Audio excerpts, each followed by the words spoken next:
Welcome back to OBP Connect. I'm Bea, and this is the official Offshoring podcast brought to you by Offshore Business Processing, where connections meet solutions for your success. At OBP, we help freight forwarders build smarter operations with dedication and expertise. And now, U.S. forwarders have a local point of contact who brings that support closer to home. Someone who understands their market, speaks to their challenges, and makes partnering with a global team straightforward. In this special episode, we are sitting down with the person behind that local presence to talk about the real pressures facing freight forwarders today, what it takes to build an operation that scales, and how OBP is positioned to make that happen for the U.S. market. Our guest for today is Calaia Sears, OBP's new business development manager for the United States. She brings over 20 years of experience spanning export operations, international freight forwarding, transportation technology, and freight sales. She's worked across global markets and spent years building relationships with trucking companies and freight forwarders across the United States. Now, she's focused on helping U.S. forwarders scale through OBP's model. Welcome to the show, Ms. Calaia. Thank you so much. I'm glad to be here. All right. Right before we deep dive, I just wanted to have a little chit chat with you. You were here like around a month ago or so. We've met briefly. How's your experience with the OBP team so far? It's been great. I mean, the experience when I was there was great. I already felt great about coming over to OBP. Once I was there and met everyone in person, seeing our facilities, the infrastructure, everything, I was blown away. So that experience was like over the top great. And since then, and coming back to the U.S. and working with the team has also been great. It's been very seamless. We're working great together. I love it. I absolutely love it. And I'm looking forward to building and growing with OBP. Yeah, I'm really excited for this session as well. Let's do the deep dive. Let's just get straight into it. So, Ms. Calaia, what are the biggest operational challenges you're seeing companies struggle with right now? Biggest operational problems challenges that I'm seeing companies being faced with is really the overhead of operations, and especially with what's happening in the industry. Margins are thinner now. There are so many different interruptions, whether geopolitical, which some of those we seem to be getting over, right? Especially with the tariffs. And then there are different rules, regulations, and compliance things that are coming around, and it's making it a bit more challenging in the industry. It's not really business as usual. In the freight industry, there have always been changes. I mean, it has been ever evolving.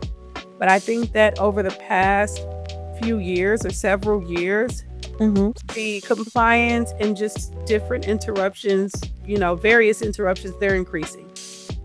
And so it does affect the operational process, not just for the persons doing the operations, but also for the companies paying for the operations, because there's kind of more to do, a few more hoops to jump through, but thinner margins to actually support that. Sounds like a really difficult time. It's a challenge. Like really, it's a challenge. It's challenging. Ms. Calaia, I then wanted to ask you next. The global workforce models are becoming more mainstream in logistics, right? So what's driving that shift, and why are more freight companies more open to it now? What do you think? I think part of what is driving that shift, I think it's a couple of things. Compliance, technology, right? And the need for more systems. Oh, yeah. And also the need to be able to transmit and or share data more seamlessly and quicker. And I think that companies are becoming open to this because from my experience in this industry, historically, the industry didn't adapt to change well when it comes to operational procedures. Companies do things the way that they see fit, using whatever platforms they like, whatever the case may be. There's various things going on there. However, what we're seeing is that in order to keep up with volume, transmitting information, Yeah. and staying on top. Technology is needed. Systems are needed. And Yes. sometimes more so than just, the human sitting in the office. There needs to be Mm-hmm. some other level of support, right? And Yeah. so, yeah. And so, I think that at some point, the resistance had to be brought down a little bit. And some Mm-hmm. companies realize, hey, I really want to keep up. And volume is key right now in whatever industry Mm-hmm. you're in, whatever part of the Mm-hmm. industry. You need volume, you need business because, again, the margins are thinner. And to keep up, it's about finding a Mm-hmm. way to streamline all of your operations, your processes, transmit data, transmit information, and be able to take on more and more business. And, Mm-hmm. it's kind of it's a shape up or be left behind type of deal, I guess is the best way that I could Yeah. say it. Yeah, I hear you on that. Regulatory compliance in freight is getting more complex, as you mentioned. You literally said that. How are you seeing that pressure show up for forwarders, and how are they coping? They're coping for sure, Mm-hmm. right? Because Mm-hmm. again, back to if I want to be able to get the business, maintain the business, I need to Mm-hmm. learn what compliance, is needed for Yeah. various different parts of the industry or where I'm shipping to. And so, Mm-hmm. with that, I think that we don't always get to see the behind the scenes struggle, Mm-hmm. if you will, but they're coping. Um, and sometimes, the coping mechanisms may vary depending on the Yeah. company. But again, I do believe that the companies who are using systems, Yes. right? Systems that Exactly. Yeah. can help them to adapt better are the Mm-hmm. ones having to do less of the use, the Mm-hmm. whole coping, right? It's more of a transition for them. It's a change Yeah. of an operational procedure versus some of the companies who aren't as prepared or maybe aren't using the systems. Then, Mm-hmm. yeah, they're coping. And it's different when you say that you're just coping versus, like, you can say in confidence that you're operating like seamlessly, you know? And I think that, as Seamlessly, or, mentioned, yes, or that's why I say yeah. transition, or, oh, Mm-hmm. it's just a Mm-hmm. change in the procedures. I wanted to then ask you about supply chains. Supply chains have been unpredictable in recent years, volatile even. What do you think that volatility means for how freight companies need to structure their operations going forward? Well, I guess it just depends on what Mm-hmm. their role is in that supply chain. I don't think it's always as easy to just adapt to supply chain changes, but I Yeah. think that most companies can adapt a bit quicker than they can to maybe some compliance changes, right? Supply Mm-hmm. change, I think that we kind of almost expect that that's going to change, Yeah, right? I As guess. technology advances, um, yeah, just I think we kind of can expect it that those things will change. And Mm-hmm. usually, from what I've seen, supply chain changes usually are some level of advancement, right? And maybe not Mm-hmm. necessarily, something that's hindering the industry. I hear you. So, Miss Kalea, for this segment, I will kind of want to focus more on you and getting to know you. So, Miss Kalea, with over 20 years of freight industry experience, what's the one insight that has shaped how you approach client relationships and building solutions? Flexibility, because coming from someone like myself, yes, there's over Mm-hmm. 20 years, Mm-hmm. but it hasn't been over 20 years in one lane Mm-hmm. or having one role, right? It Yeah. hasn't been 20 years of only freight forwarding or Mm-hmm. only cold storage and warehouse or only transportation technology. Mm-hmm. And so I think flexibility, and even with the client relationship. So I've learned different things. I've become flexible. I bring that flexibility to my relationships, right? In client relationships, understanding that not all clients are the same. They don't all have the Mm-hmm. same needs. Maybe I'm Yeah. offering some of the same services, but those Mm-hmm. services still at some level at times need to be tailored to what those clients need, right? I hear So you. Yeah. flexibility, I think, even though this is my insight of how I'm managing things, it kind of ties into just like how we were talking about the changes within the industry, right? Things are going to change. We don't get to control those, but we can control ourselves. And so the Yeah. more flexible we are or willing to be, we can adapt a little bit easier, right? And so that is for me an insight that I will say that has served me. Flexibility with client relationships, with how I approach situations, and and how I, meet clients' needs. You just gotta know how to roll with the punches, Exactly. You just gotta keep Exactly. going. Especially, especially in business development and in sales. So, Miss Calaia, coming from a role at Shipco Transport in Los Angeles, what gave you the confidence that OBP was the right next step for you and for the US market? That is a great question, because I was excited about the opportunity at OBP. Now, I will be transparent. When I first heard about the opportunity, I thought, oh, I don't know. But once I had a chance to speak to OBP directly, speak with the managing director, and really hear about OBP, what's being offered, the people, the mission, which is to change people's lives, it was a no-brainer, right? And then this is a growing need really globally, not just in the US and Canada, where I primarily focus, but globally, this is a focus, right? I'm seeing, the really large guys, a lot of the really large guys build their own BPO service. So we know this is a need.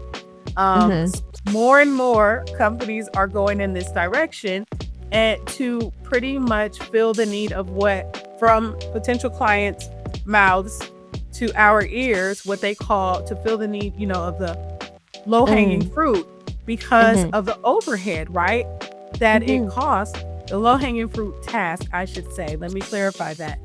So, and then the cost of overhead to employ people and just different things like that. So it was a no-brainer. And then on top of that, here I am serving the same client base, freight forwarders. In my last two roles, my client base was freight forwarders and transport companies. OBP serves freight forwarders and transport companies. And also what I really love is the opportunity to look out in the same way with a different service, right? For the same client base. Now we take it to the next level, coming to the Philippines. So I'd already said yes. That's how I made it to the Philippines.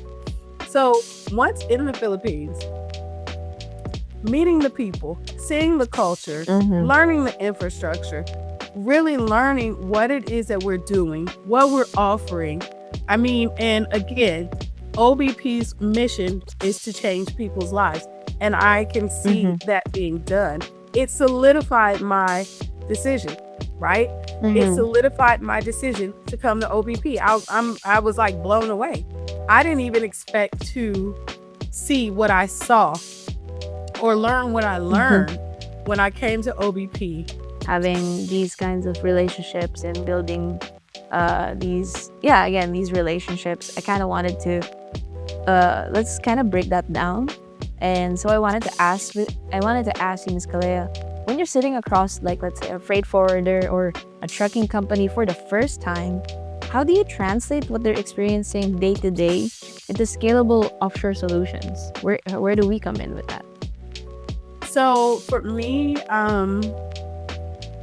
I don't want to say easy, but in a soft, easy because my approach is usually a bit soft. So again, flexibility, willing to listen, right? Yeah. Finding out about the company and, letting them know what I'm doing, what I offer, but asking and finding out if it's something that they've been interested in. And if not, maybe why, or if they are, also I want to know why. And if they are, it's not just about, okay, great, I see a sale, you know what I mean? Like I see the ability to be able to get someone a job in the Philippines because there's two needs being met there, right?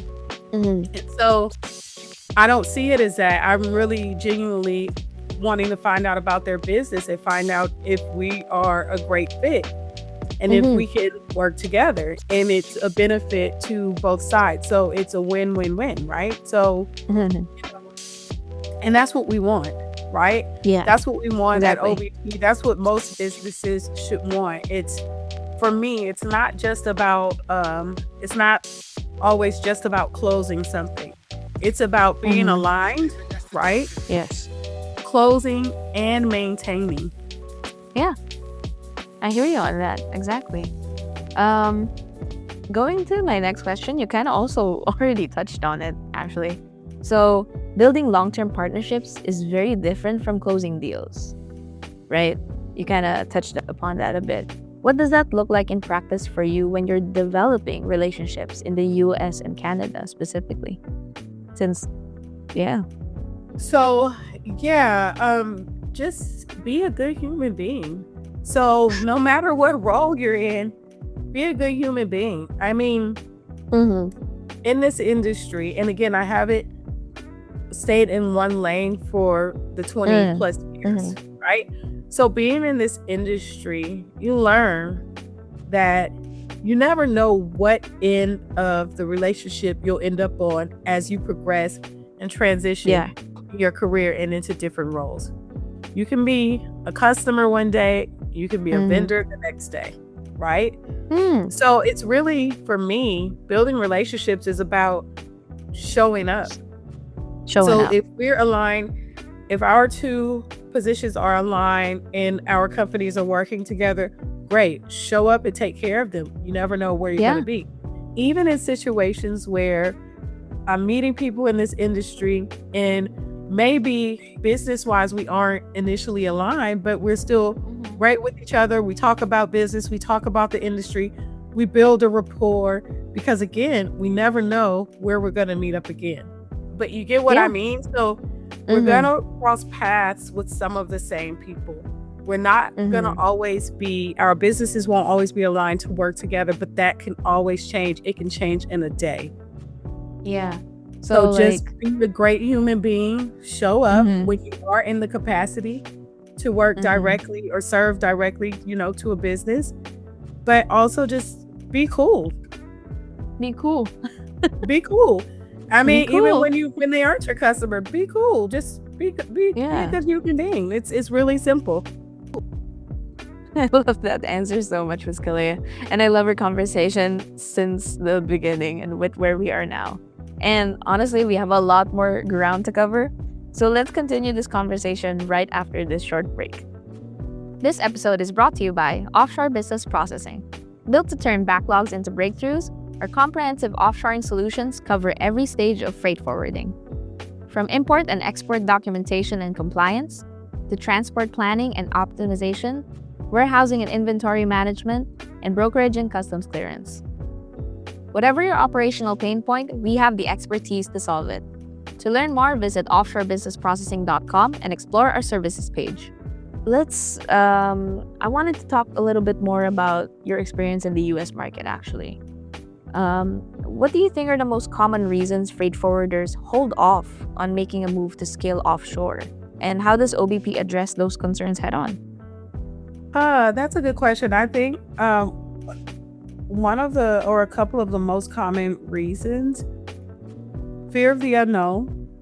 Fear of the unknown. And that unknown can be operational. I don't want to go through this long process or, having to train and having to do this and back and forth, or hearing of other experiences where the transition into offshoring was rocky, right? Yeah. Or so fear of the unknown. They don't know how it's going to go. They don't know, how long it's going to take, even when you can kind of reassure them, you find out more about their business. I think it's just fear of the unknown, and sometimes it's just resistance to change, right? And I think that those might be the two most common. And then, of course, there's always a concern of data, information. Of course. OBP is great about data because, and we can usually overcome that objection because we are not only a 100% work from in-office company, we are also accredited, right, by, data privacy organization. And we have a very secure environment, especially being with PEZA and, just different things. So there are certain measures that we need to take as it relates to client data. We aren't doing any sharing. We aren't sharing employees. So, even if two forwarders are using the same sort of systems, we aren't sharing employees. So there's no mistake of someone putting in the wrong data for the wrong customer, anything like that, right? So we kind of got we actually have the data security under wraps. That part we're good. So, Ms. Calaia, there are many outsourcing providers in the market, okay? When you're sitting across someone who is skeptical about offshore teams, what do you emphasize about OBP setup, team structure, or delivery model that actually shifts their mindset? I think you touched upon it as well. Absolutely. From your earlier. Touched on it before. And I could see the shift, right, in their space, their mental space, their perception. When I mentioned that we're 100% work from in office, because OBP might be the only or one of very, very few BPO services for the logistics industry that is a 100% work in office company. That definitely provides a shift in the perception. And that we're 24/7 operate, 24/7 hour operation. So 24 hours, 7 days a week. Clients get to choose their shift. We're here. And it's not just one person there over graveyard. The whole infrastructure is there. Team leaders, managers, everything is running 24 hours, at, all times a day. So the same way it is at 8 a.m. in the Philippines, it is going to be at 11 p.m. in the Philippines. It's the only thing that changes is the team. I hear you.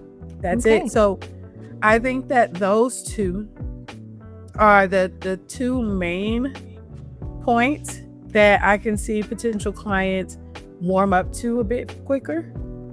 And then after that, it would be the accreditations that we hold. Because it's the accreditations, and I will say this fourth one would be third, but kind of third, but cargo wise, the fact that we're the largest cargo wise partner. I hear you on that. Yeah. So, Ms. Calaia, what is one thing you've noticed that sets apart freight forwarders who grow successfully with OBP from those who stay stuck in the same place then? What's that OBP difference? What do you think? So the clients that are growing with us, what I'm happy to be able to say that I've been seeing is that they really grasp and realize that we're offering an extension of a team that they're building. And I just wanted to find the right way to say that where it made sense. But that's one thing that I'm very happy to see. The clients who are really adapting to that, that, hey, actually, I mean, because when you think about it, OBP doesn't hold staff, right? Yeah.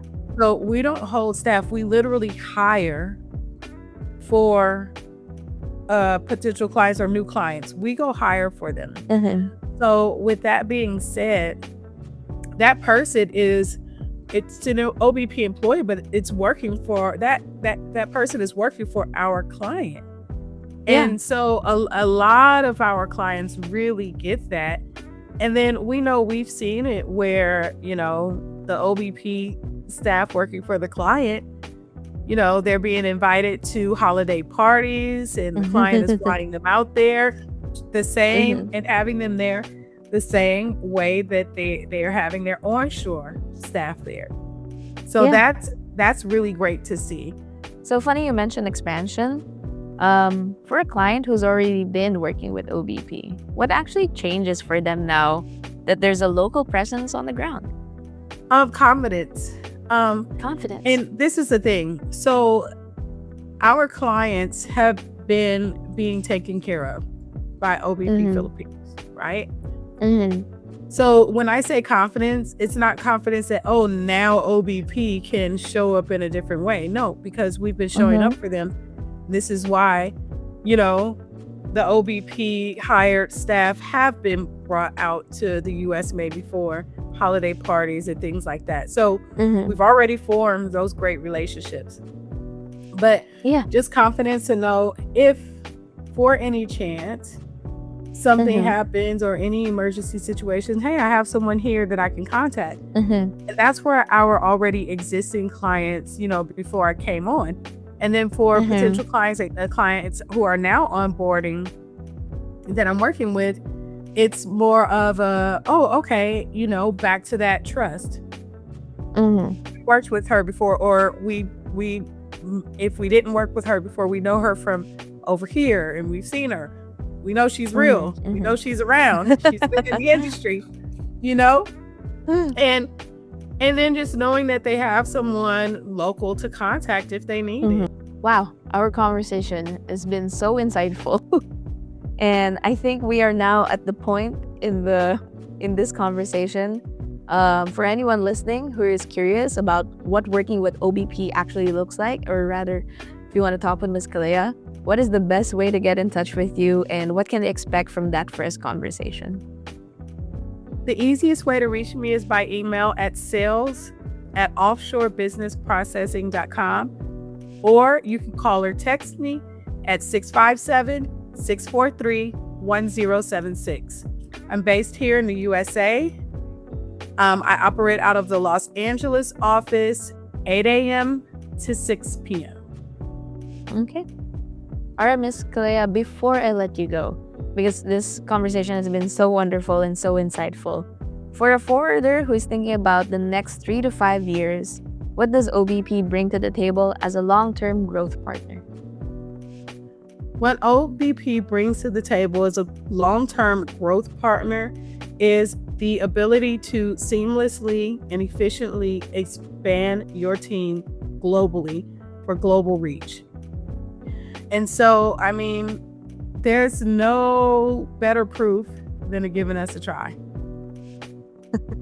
I love that that's our ender. So thank you so much, Ms. Calaia, for hopping on this call, joining us on this podcast. Absolutely loved our conversation and all the insight that you provided us. I'm really looking forward to people hearing and watching this podcast episode with you. So thank you, and I'll see you soon.